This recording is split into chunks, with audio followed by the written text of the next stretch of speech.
Hi guys, and welcome back to another video. Now today what I'm going to be bringing you is Season 5 Episode 14 of City Signings. Now if you do go on to enjoy today's video, please make sure you drop a like on it. If you could try and hit 60 likes on today's video, that would be massively appreciated. Subscribe if you are new as well. We are now on the road to 6,000 subscribers, so make sure you are subscribed if you haven't already. Get your post notification bell on as well so you don't miss a video of when I upload. Make sure as well to drop a comment down in the comment section down below. What are your thoughts on this signing, and share the video around with your family and friends as well if you haven't already. Now this morning Bradford City finally completed another signing. It is a goalkeeper. Alex Bass has joined us, another loan deal, our fourth signing of the transfer window and our fourth loan signing as well. Alex Bass, goalkeeper, joins on loan from Portsmouth until the end of the season. Portsmouth fans seem to rate him highly. It seems like another decent addition to the squad. It does now mean we have 3 first choice keepers. We've got a lot to talk about though. Obviously this did get announced very early this morning. If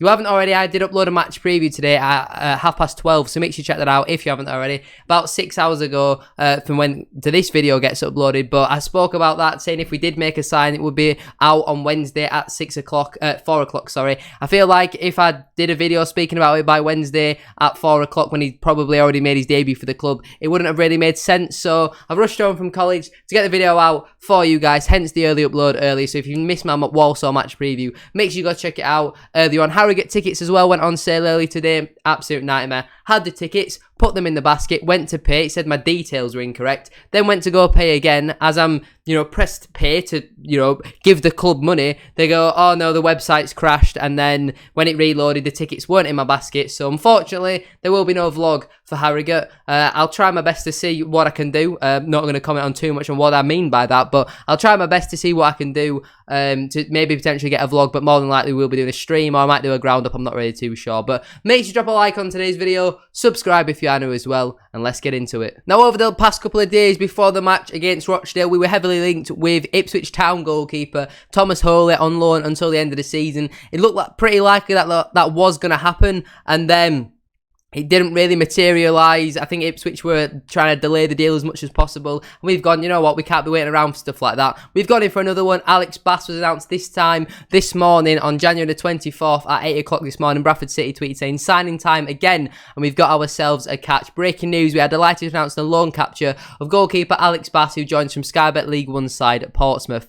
Bradford City AFC is delighted to announce the loan capture of goalkeeper Alex Bass. The 23-year-old stopper arrives at the Utility Energy Stadium on a deal until the end of the 2021-22 season. At 6'3", Bass has 7 appearances to his name for Pompey this season, keeping 2 clean sheets in as many League One starts. The Eastleigh-born keeper graduated from Fratton Park Academy and has served time on loan at Salisbury, Torquay and Southend, as well as winning PFA League One Player of the Month award in February 2020. Now, for a goalkeeper to win Player of the Month, that is very rare. Never mind in League One, where it's usually just a striker because no one really cares about it, to be honest. But he said, it is a pleasure to be here. The manager has been watching me for a while and spoke about the opportunity to come to Bradford City, and it was one I was delighted to take. Playing in front of vocal supporters is something I am used to from my time at Portsmouth. I'm looking forward to playing football in front of a great fan base up here and take on a new challenge. I cannot wait to get going. I have a couple of days of training now to get to know the boys and build relationships with everybody before getting ready to attack the game on Tuesday. So maybe it's very rare that we actually train on a match day, so maybe this was done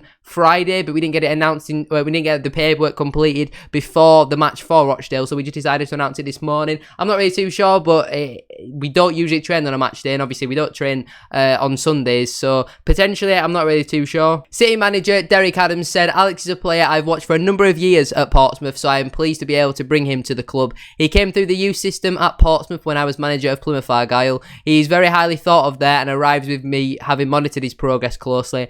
Alex has experience of playing in League One with Portsmouth this season and carries a lot of attributes I value in a goalkeeper, so I'm looking forward to seeing him perform at Bradford City. Bass will wear number 12 for the Bantams. His signing is subject to the relevant EFL and FA clearances. Now, Portsmouth also tweeted at 8 o'clock. They actually tweeted it a little bit earlier. To be honest, I think they tweeted it at 7:59 9, so a minute earlier leaking it, you could say. The tweet said, Alex Bass has joined League 2 side Bradford for the remainder of the season. Bass joins Bradford on loan until the end of the 2021-22 season. The 23-year-old keeper has made 41 senior appearances for Pompey, having progressed through the club's academy. 7 of those outings have occurred this season, including clean sheets in League 1 wins at Fleetwood and Wickham. Blues boss Danny Cowley said, from the moment we arrived at the club, Alex has been an outstanding professional. And then in massive quotation marks, it says, it's really important for him to go out and play regularly.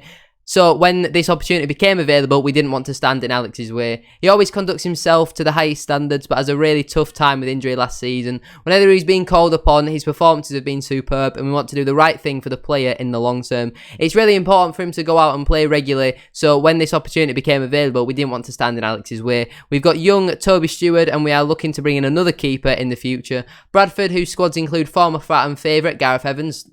Portsmouth fans, he doesn't really play that much. He's not very good, to be honest. But we currently sit 12th in League 2 and drew 0-0 with Rochdale on Saturday. If you've not already checked out that matchday vlog, make sure you go over and check it out. Now, obviously, Bass had a lot of competition with, I think his name's Gavin Bazanu, a goalkeeper on loan from Manchester City, who's been pretty decent for Portsmouth, so you can't really blame him. But a lot of Portsmouth fans seem to rate him very highly. If we have a look at some of the comments that Portsmouth fans made on Twitter, someone here says, Gavin is class and clearly going to be playing at a higher level next year, but can't help think his success has really hindered our keeper. Bassey would have been one of the best keepers in this league if playing each week. Maybe that could have hindered his progress slightly, obviously not playing all too much, which is why he's inevitably come to Bradford. But it says here, if Bazanu was sat on the bench every week, then Man City would have moaned and called him back straight away, which does make sense.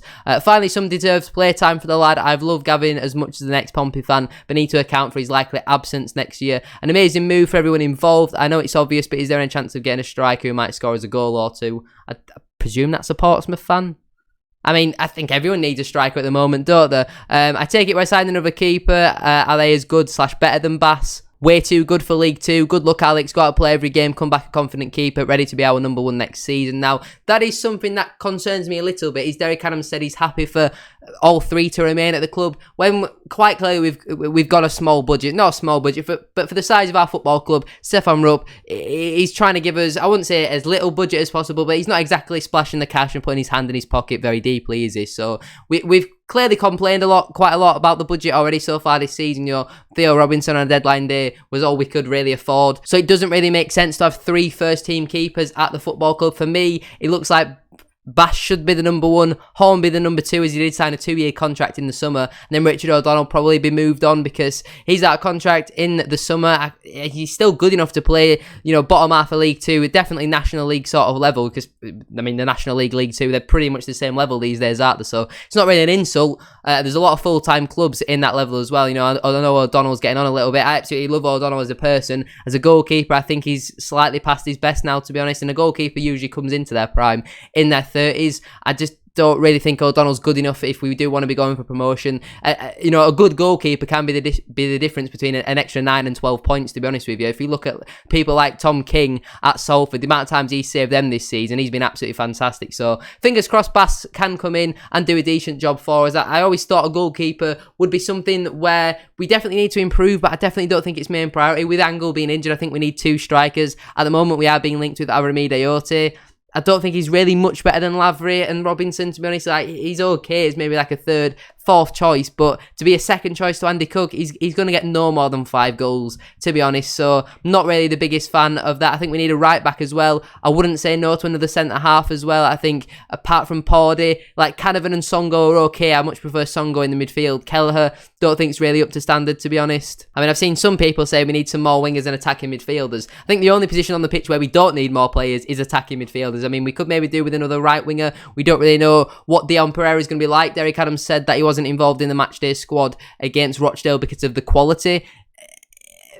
Alex Gilead started the match. It doesn't really make sense to me at all, to be honest. Some of the comments Derek Adams makes in his interview and stuff like that, they're absolutely baffling me. I think, I wouldn't say a lot, but there is some fans starting to lose faith. You know, at the moment, I'm still Derek Adams in, but I can see why fans are starting to turn. I think we need to give him more time, though, because realistically, if we sack him, who we're going to bring in, we're then going to be back at square one. The only disappointing thing for me is, in November, we were saying how we were prepared for the January transfer window, and it's the 24th of January now. There's a week left in the window and we've still not signed a striker. I think we still need at least 2 more. Derek Adams said that he doesn't really want to pay a fee. If he has to, then he will, but it doesn't seem like we're really that bothered. It seems like we're kind of content with the squad, but we're not content with the squad at the same time. You know, we've not made a permanent signing yet. We're 24 days into the window. I don't really know what's going on, to be honest. I don't really like to moan, but this video is more about Alex Bass. It does seem like a decent recruit from what Portsmouth fans have said. He looks very good for this level, so, you know, we'll take it. Welcome to the club, Alex, and all that sort of stuff. But that is where I'm going to leave it for today's video. If you have enjoyed, a like, as always, will be massively appreciated. If we could try and hit 60 likes, as I said at the start of today's video,